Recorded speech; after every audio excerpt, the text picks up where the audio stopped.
vocês algumas vezes. Meu nome é Magda. Eu vou conversar com vocês. Eu estou muito emocionada hoje, não sei. Vou falar com vocês sobre a inteligência de Jesus. E por que é importante falar sobre a inteligência de Jesus? Porque somos essência exatamente igual a de Jesus. Nós temos em nós, física e espiritualmente, os mesmos componentes do Cristo. E por que eu tenho certeza quando eu digo isso para vocês? Porque nós somos frutos de uma centelha de Deus, de uma energia pulsante de Deus, a energia pulsante do maior Criador que nós já conhecemos em nossa existência. Deus é uma massa de energia, massa da impressão de peso, mas ele é sutil, ele é suave, ele é sereno e ele é dono de uma força criadora intensa e verdadeira, e que nesse momento de criação e de vida e de pulsação, ele transcende em outras energias, e essas outras energias somos nós. Somos nós, foi Maria, foi José, foi Cristo, foi João, foi Pedro, Tiago maior, Tiago menor, Judas. Todos eles têm o mesmo potencial energético de Deus. Todos nós, na verdade, temos o mesmo potencial energético de Deus. E aí é importante a gente olhar para isso e analisar como era Jesus, como ele lidava com as coisas, como era a inteligência dele, para que a gente entenda que nós também temos o mesmo potencial. Nós estamos trabalhando para chegar lá. Nós um dia seremos um Jesus em algum planeta, em alguma civilização. Se fizermos direitinho, não só nessa, mas nas outras encarnações que virão, o nosso trabalho, desenvolvermos o nosso papel. Mas se a gente olhar para quem era Jesus, nós vamos ver assim, um pouco da história dele, de quando ele era uma criança. Ele era uma criança levadinha, como nós também fomos. Ele era uma criança que lidava muito bem com a natureza. Ele olhava os animais, ele olhava as pessoas, ele olhava as matérias, e ele, assim, ele era danado. Maria chamava, Jesus, vem aqui, vem comer, Jesus. Ele, não, espera um pouquinho que eu estou aqui brincando com os bichinhos. E estava ali à beira de um lago, olhando o peixinho, olhando o passarinho, e ali ele ficava contemplando as coisas do Pai. Ele olhava para aquelas coisas do Pai e ele se relacionava com aquelas coisas do Pai. Então vejam, ele era um menino que tinha amigos, ele tinha meninos que ficavam à sua volta, mas a grande parte dos momentos do Cristo, a grande força dos momentos do Cristo, eram momentos em que ele ficava sozinho, refletindo sobre as coisas de Deus, as coisas menores, mais detalhadas de Deus, e daquilo ele fazia a sua lição. Então, ele não precisava das pessoas, na maioria das vezes, ele tinha momentos de introspecção que o ajudavam a desenvolver a sua razão. Então, quando ele olhava para uma pessoa, aí ele foi crescendo, ele foi estudando. Ele ficou lá no meio dos essênios, buscando base, sustentação e força para aquela tarefa que ele sabia que ele ia encontrar. Porque em seu entorno, ele observava que as pessoas eram todas iguais. Que as pessoas todas tinham forças e fragilidades, que as pessoas tinham necessidades. Então, o que ele fazia? Ele considerava tudo isso para a sua grande missão. Ele sabia que ele poderia, que as pessoas têm fragilidades que podem, em algum momento, trair, se proteger. Trair não porque desejo trair e quero te lascar, mas tinha aquela coisa da autoproteção. E quando eu me protejo, eu posso desproteger alguém, se é que desproteger existe, né? Mas eu posso fragilizar o outro porque eu quero preservar a minha vida. É sério isso, porque a gente às vezes faz isso, e a gente às vezes vê alguém fazendo e a gente julga e condena. Jesus não condenava, ele entendia. Ele sabia que dentro de toda a fragilidade humana veio de uma necessidade de manter-se vivo, pulsante, produtor, criador, realizador, porque tem uma finalidade. Eu não estou aqui a passeio, eu estou aqui para fazer coisas, criar coisas, realizar coisas. Nós. Então as pessoas se protegem, e quando elas se protegem, elas podem desproteger o outro, tirar a força do outro, porque eu estou cuidando exatamente de mim, não estou olhando para o outro lado. Então, Jesus tinha essa capacidade. Então ele via as coisas acontecendo, ele observava as coisas acontecendo e ele se recolhia e refletia sobre. Ele observava fatos, ele observava atitudes das pessoas e se recolhia e ponderava. Gente, nós temos lá o período que ele passou no deserto. Quantos relatos na Bíblia não diz que Jesus deixava lá a sua equipe, subia até o Monte das Oliveiras e ali ele parava e refletia, até que alguns iam lá: está tudo bem, mestre? E ele dizia: está tudo bem, porque eram os momentos de recolhimento que são necessários para nós. Nós temos uma percepção desviada da coisa, achando que nós temos que o tempo todo estar fazendo coisas e o tempo todo rodeado de pessoas, porque só assim eu ajudo. Não, eu ajudo muito mais quando eu me recolho, eu penso sobre a situação do outro, eu vou lá e dou o apoio necessário, que muitas vezes é um apoio de só ceder a mão e não abrir nem a boca, e só ceder a mão e segurar a mão do outro, e trazer um copo d'água, e abraçar e acolher aquelas lágrimas, porque é só aquilo que a pessoa precisa, ela não precisa de mais nada, gente. E a gente sente a necessidade de falar e falar muito, e nós não precisamos falar tanto assim, porque o silêncio coloca a nós e ao outro dentro de si.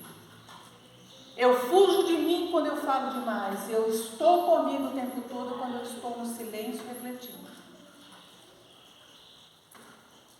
E essa coisa desse mundo acelerado, não sei como seria Jesus, como iria aguentar essa vida de hoje, desse inferno, desse WhatsApp, desse monte de acesso de gente te procurando e te questionando, querendo, sabe, falar. E como seria hoje? Coitado. Ele ia ser tido como uma pessoa mal criada, porque ele tinha uma natureza que era essa: me deixe só. Eu vou buscar o meu silêncio, eu vou buscar-me no topo da montanha para que eu consiga me encontrar e me ouvir internamente.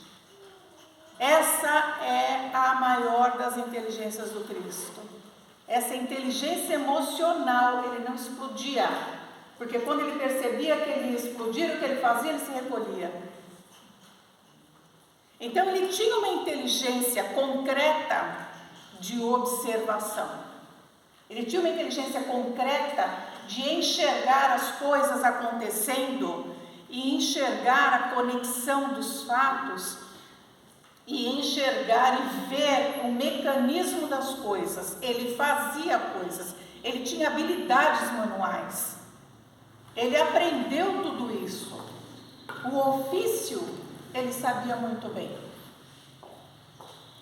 Agora, ele tinha uma... Obrigada.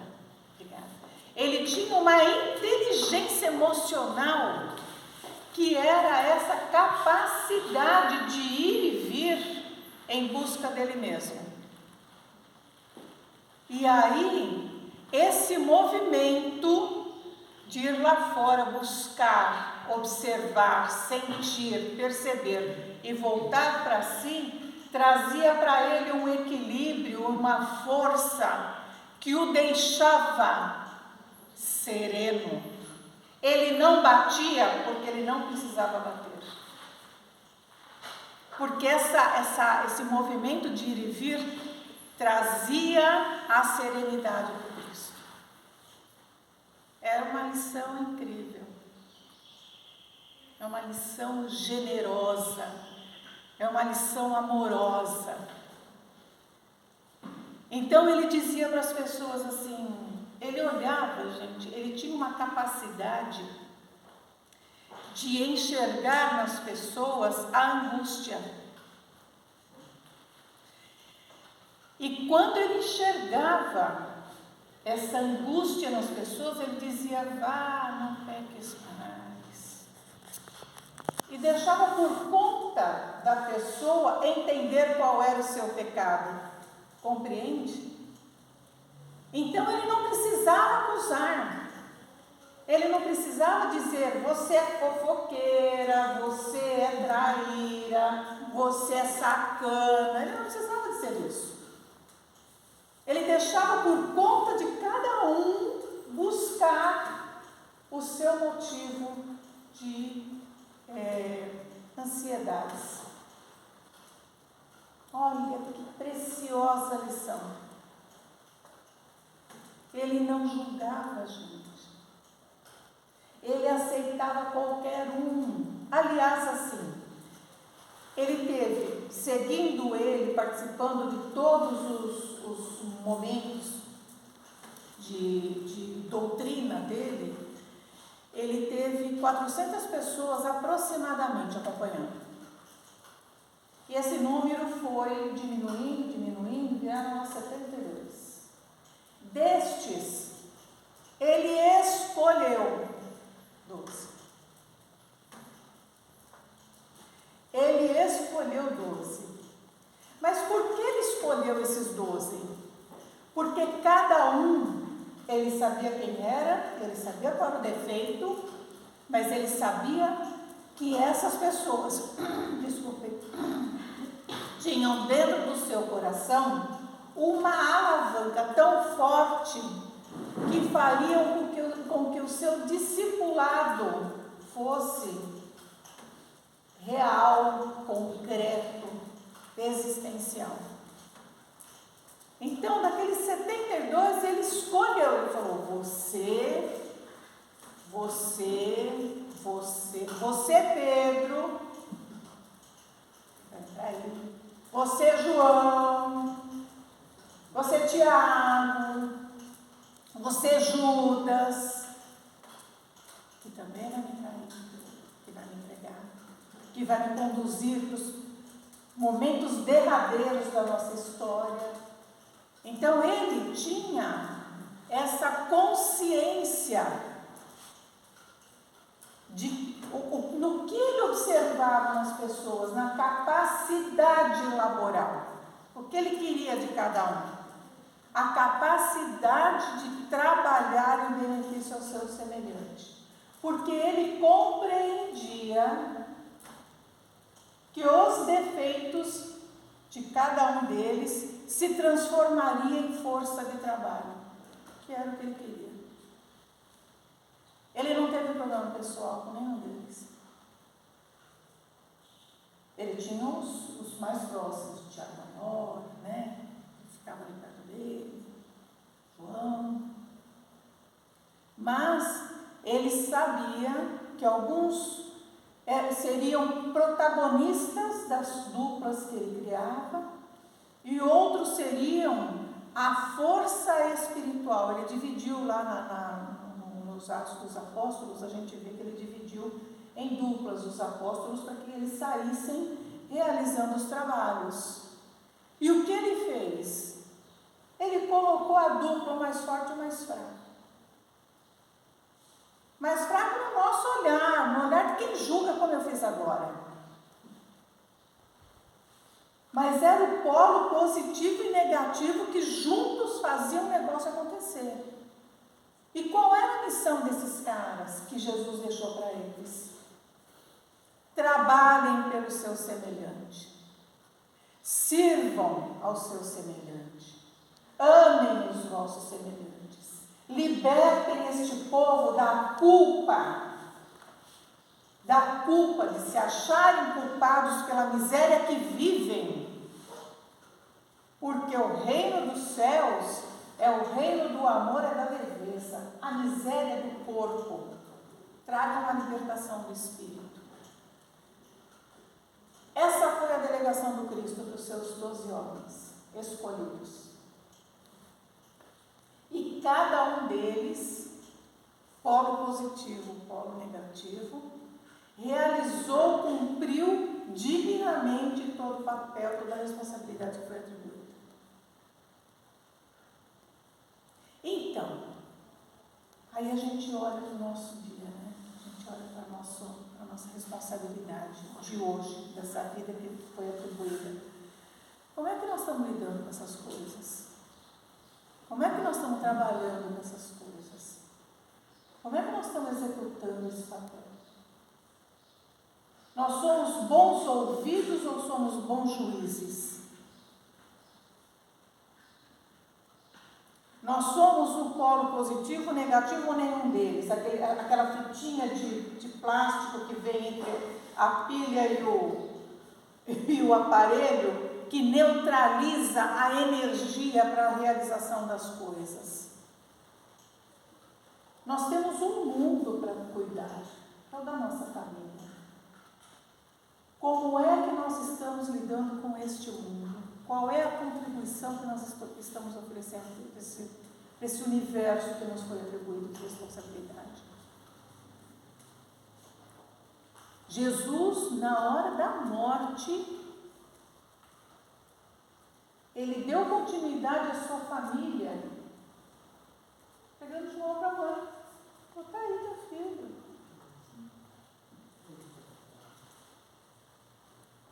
Ele deu contribuição, ele deu continuidade, ele disse: segure, cuidem-se.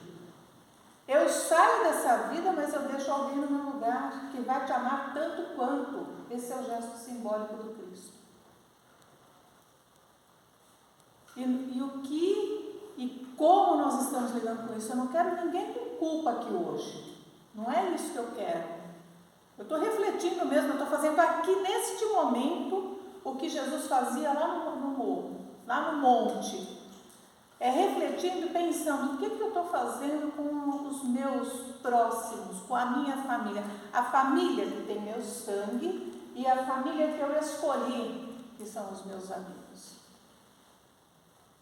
Que são as pessoas que participaram da minha vida durante um bom pedaço da minha vida. O que é que eu estou fazendo com tudo isso?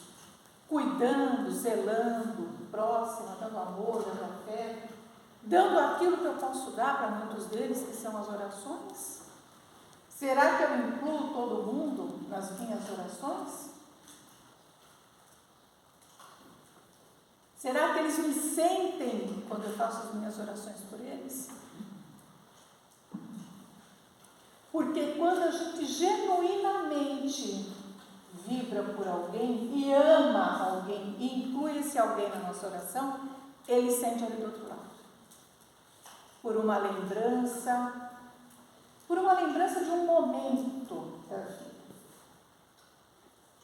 Ele pode não te ligar, você pode não ligar para ele, você pode não mandar o WhatsApp, ele também pode não te mandar o WhatsApp, mas em algum momento essa pessoa vai ter aquela lembrança gostosa e vai ir sozinha, no ônibus, na rua, em qualquer lugar, no mercado, comprando cenoura, comprando abobrinha. Ela deu uma risada porque ela lembrou de você.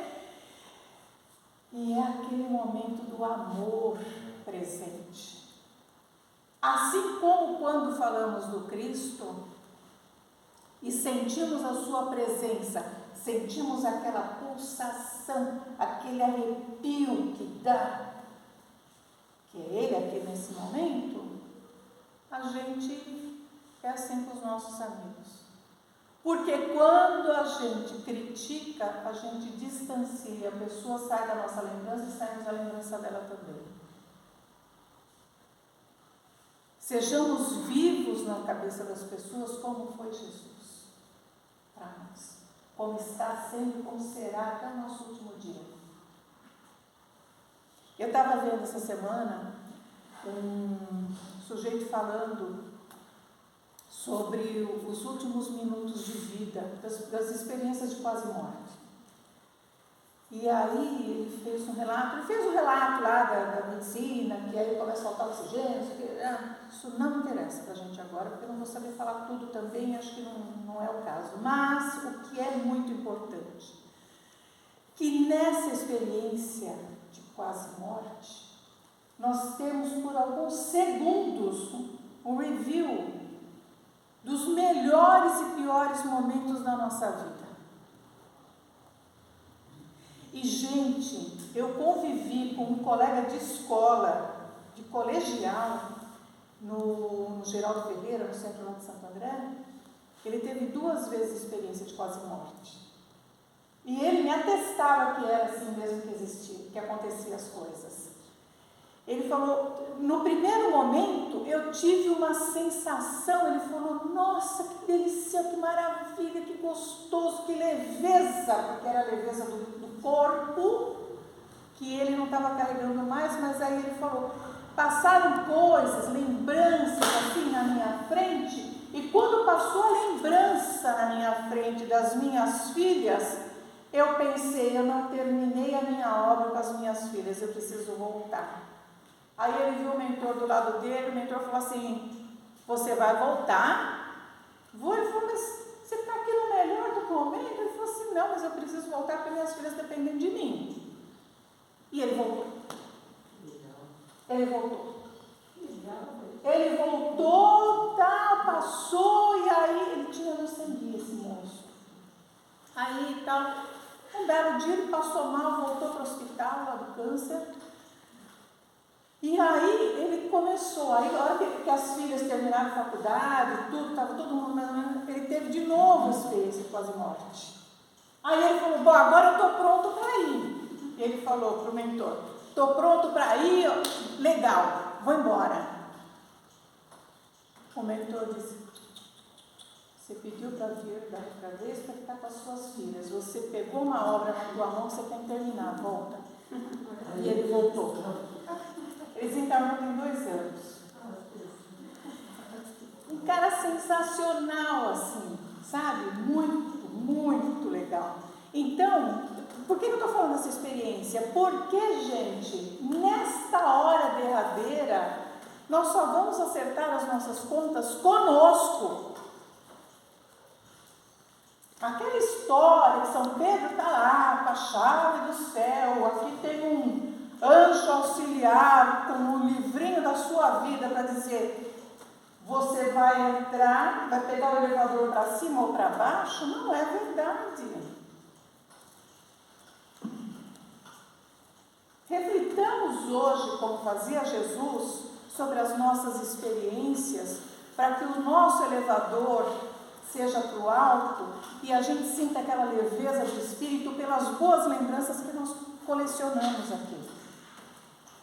O nosso álbum de figurinhas precisa estar composto por figurinhas de amor, de alegria, de felicidade, de produção, de construção. Que obras nós estamos construindo no coração dos nossos amigos, da nossa família? Reflexão, nós precisamos refletir sobre isso. Porque quando eu não concretizo essa realização na minha cabeça, eu posso ter feito toda a caridade do mundo, eu posso ter entregue todos os meus tesouros para a sociedade, eu posso ter trabalhado pelo outro apenas e morrer com uma moeda de 1 centavo no bolso. Mas se eu não tiver elaborado sobre todas as minhas conquistas, eu não estou pronta para ir embora, porque eu vou sair sem nada de real na minha mão. Eu vou sair deste mundo sem nenhuma história para contar, porque eu não honrei com a vida que me foi entregue, porque eu não ponderei, como fazia Cristo, sobre as grandes obras que Ele realizou. Ele deve estar em algum lugar agora, olhando para a gente, dando risada, dizendo, quero ver essa turminha alcançando esse objetivo. Quero ver.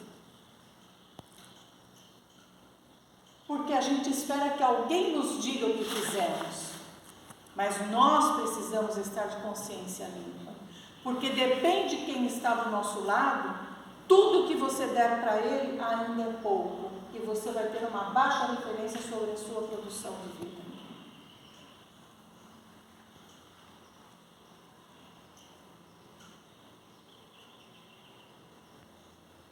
Ok? Ok. Então agora nós vamos encerrar.